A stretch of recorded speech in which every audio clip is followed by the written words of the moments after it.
Hey, what's up, team? Jason Steyer here, and welcome to the VA Boss live stream today. Before we get started, we are streaming live on multiple platforms today. So I'm trying out this StreamYard software so we're streaming to Facebook, LinkedIn, and YouTube Live. How about that? 3 places at once. Pretty cool stuff, technology when it works. But anyhow, hope everybody have a fantastic weekend. So today's topic, extremely important in this crazy ass markets that we're in. It's become increasingly popular these days, much out of necessity to win offers to pay over appraised value. I have seen some crazy things in some markets. $100,000, $150,000, $200,000 over sales price. It's bananas. Obviously, dealing in the veteran and the military community, I don't deal with that a whole lot, especially with our active duty folks. But I want to make sure we have the right information out there because I know that this is a very obscure thing that the VA talks about as it relates to paying over appraised value. And my friend Michael Fisher and I were talking about this the other day. If you have comments, questions, anything like that, shoot me a comment, shoot me a message here. We will be happy to answer your questions the best I can. But anyway, so we were talking about this the other day, and the VA has a specific rule as it relates to paying over appraised value. So before we get to that, this is my opinion. There's Michael Fisher right there. Here he is. So it's very important that, especially our active military, who are paying over appraised value or willing to pay over appraised value, when you are doing that, you are looking at the investment that you are creating. And, the first question that should enter your mind is how am I going to recoup this money? That's number one. Am I going to be here long enough? Am I going to own this property past my duty date at this station? Or if I'm a veteran, if I'm going to live here forever, because you may get upside down. That's the fact of it. And I think, and this is what I'm seeing in the conversations that I'm having with people, is I'm competitive. Most of the people that I know are competitive. We want to win. But when we do that, we don't think any further than the end of our nose, or we look a year down the road. We don't look 2, 10. And you can get yourself in a bad way. And I say that because in these markets, if you don't do it right, or you don't have the right representation that are giving you the data and asking those questions, my advice is you better get well versed in the short sale process, because I have a feeling, in my opinion, that is going to be a prominent thing when we get on the other side of this market craziness, especially for our active duty personnel, because they may only be there 3 or 4 years.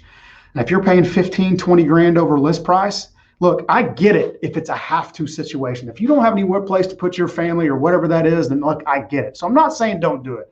All I'm saying is look a little further and think about it a little deeper than just, I got to have a house right now, and let those competitive juices go, because you can put yourself in an extremely bad financial position.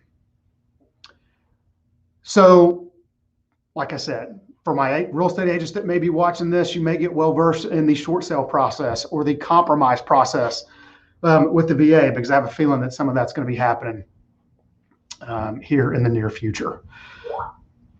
But that being said, what I want to talk about today too is the guideline in the VA handbook. And my friend Stephanie and I were talking about this the other day, and is in chapter 3, it specifically states that if the purchase price exceeds the reasonable value or the notice value, okay, those are one and the same. So we hear that terminology, that's what they are. If they exceed that, then you can certainly do that. The veteran or the military member can absolutely pay over, but those funds can only come from their own resources. Okay.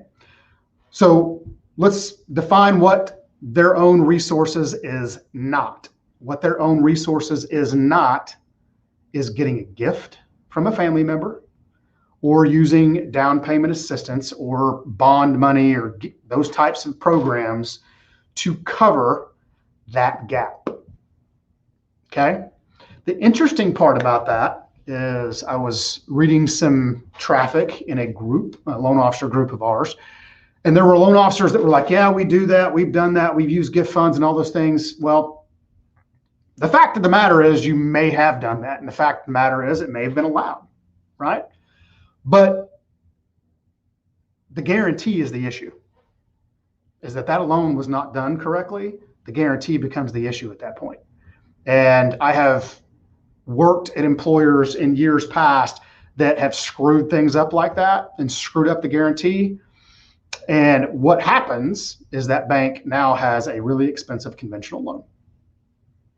And it takes that veteran or that military member out of using the IRRRL. They can no longer do that because it's a conventional loan portfolio product at this point. So just throwing that out there, guys. It's just, you have to pay attention to those things. These markets are nuts. All our real estate agent friends out there can attest that it's survival of the fittest. I was having a conversation with a client the other day who was coming back from Germany. He's been in Germany 9 years. So they literally have no idea what's going on here. And I was describing it to him, and the best way I can describe it is it kind of resembles, I'm expecting, and I say this in jest, but we're going to have octagons set up in people's front yards, and it's going to be straight up UFC stuff. I mean, that is what it's getting to. But again, if I had to put, tell my military members, tell my veterans, the biggest thing, the most important thing you can do in this crazy time, paying over, asking, and doing those things, is make sure you partner with the right people. Make sure you partner with the people who have your best interest and your goals in mind, not just, hey, I'm the greatest salesperson in the world. I'm going to convince you to do all these things that I don't really want to do and put my family in a bad financial spot. That's when it ends up poorly. But again, survival of the fittest out there. It is a little bit crazy. So anyhow, right there, chapter 3 of the VA handbook. Please go read it.